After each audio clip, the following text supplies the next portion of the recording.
In eastern Oklahoma, where the Ozarks meet Oklahoma's streams, a story unfolds. Dwayne Daugherty, guided by the timeless tale of where the red fern grows, is igniting a passion in young hearts. He's not just teaching about coon dogs, he's showing them the profound connection between humans and nature.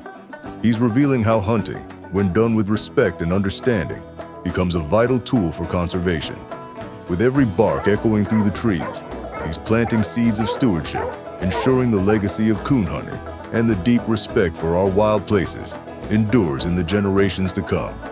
He's not just passing on a tradition, he's inspiring a lifelong love for the land. You know, red bones you don't see a whole lot of anymore, like what's in the movie and in the book.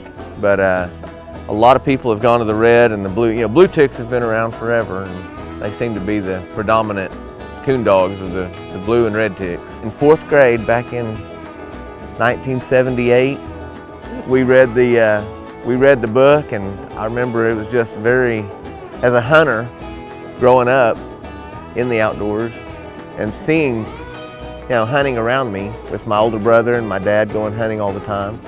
When we read that book, I loved it because it was all about hunters, and hunting coons. And man, I remember there wasn't a dry in the room at the end of the book when we got the news of what had happened to the dogs. But yeah, Where the Red Fern Grows was a great book. Loved it as a kid. My name is Dwayne Daugherty. I'm a volunteer with the Oklahoma Department of Wildlife and Conservation for the Hunter's Education classes.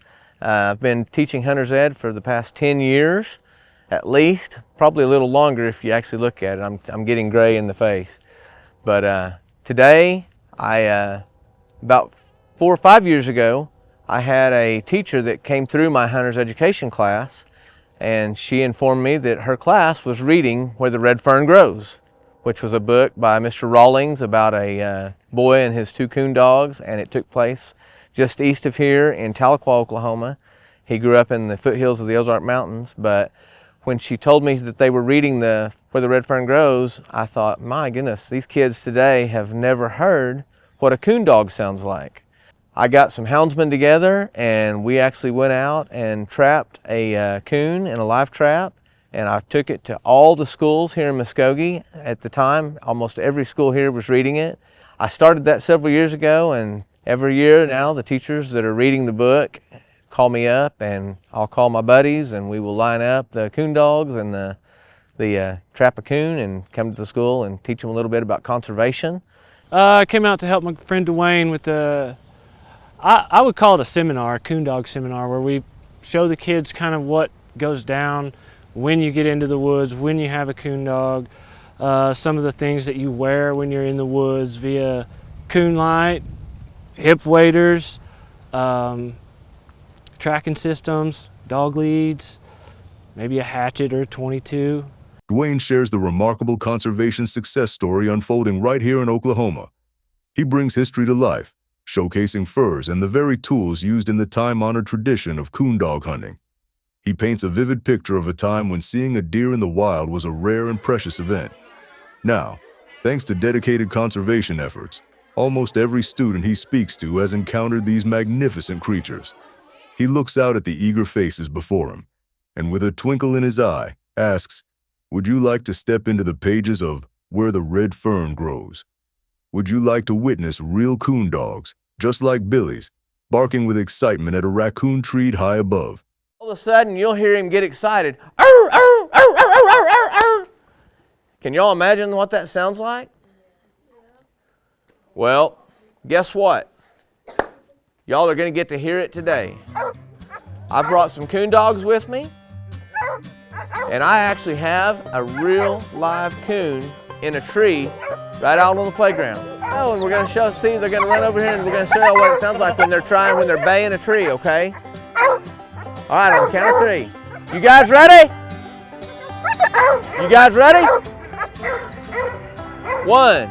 When I say 3, y'all all yell, "Let them go." 1, 2, 3.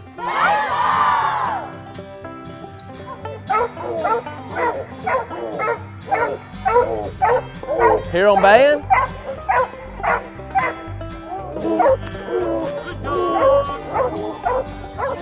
So when me and my buddies are out hunting, we listen for that sound. And when we hear the dog, the first dog to strike, what we say strike, the first dog that cuts the trail and we hear them, oh, we'll be like, oh, that's old Brutus. We can tell whose dog, you know it's your dog. So if you got a whole bunch of dogs and you hear one bark, you know that your dog was the first one to get on trail. It kind of gives you my dog's better than your dog. I have seen dogs climb trees that were leaning a little bit. I've seen them all. We've had dogs up in trees that we had to climb the tree ourselves and get them out. Can what? Hold the coon? No, it'll bite your finger.